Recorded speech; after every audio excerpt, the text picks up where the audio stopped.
It was a noon in Medina Munawwara.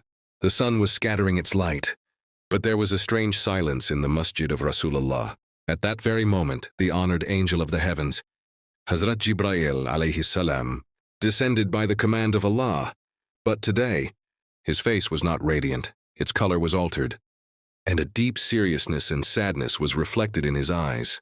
The noble prophet noticed immediately and asked in a loving tone, "O Jibreel, why do I see you troubled today?" Hazrat Jibreel alayhi salam submitted, "O Rasulullah, I have just come from observing Jahannam. By Allah's command I was taken near it, and what I saw there has shaken my heart to its core." Seriousness appeared on the face of the prophet. "O Jibreel, tell me about it too," he requested. Hazrat Jibreel alayhi salam said, "O Rasulullah, no one can imagine the intensity of the fire of Jahannam. If a single flame of Jahannam were to be unleashed upon the world, the entire earth would burn to ashes. It has huge pits such that if a mountain were thrown into it, it would melt and perish." He further said, Allah Ta'ala has said, "Laha sabatu abwab," it has 7 gates, and for each gate a portion has been appointed. Then Hazrat Jibreel alayhi salam described the scenes he witnessed. Behind one gate were those who did not believe in Allah, the disbelievers and polytheists. Behind another gate were the oppressors and murderers, who shed the blood of others in the world. Another gate held the fornicators, thieves, usurers, and false witnesses. Yet another gate was for those who abandoned the prayer and mocked the faith. And near one gate were people whom the prophet would recognize. They were the sinful people from his ummah.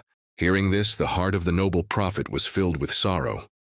He lowered his eyes, went to a corner of the masjid, and began to supplicate earnestly before Allah. For 3 days, he remained engaged in prayer. The Sahaba were wondering why the beloved was weeping and supplicating so intensely. Then Allah Ta'ala consoled his beloved through revelation. وَلَسَوْفَ يُؤْتِيكَ رَبُّكَ فَتَرْضَىٰ. And soon your Lord will give you so much that you will be pleased. Upon this, the Prophet said, "I will not be pleased until the last person from my ummah has also entered Jannah." The horrifying scene of Jahannam. Dear brothers, in Sahih Muslim, it is narrated, on the day of judgment, Jahannam will be brought. It will have 70,000 reins, and 70,000 angels will be pulling each rein.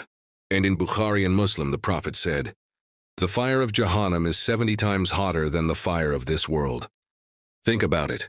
If our hand burns in the fire of this world, we cannot bear it. Then what will be the state of the fire of Jahannam?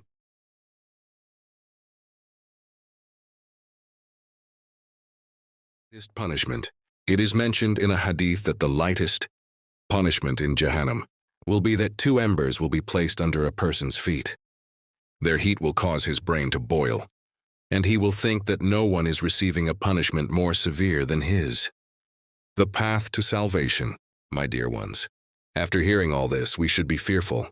There is only one way to save ourselves from Jahannam: firmness in faith, observance of prayer, abstinence from the forbidden, truthfulness and justice, and the remembrance of Allah in every situation.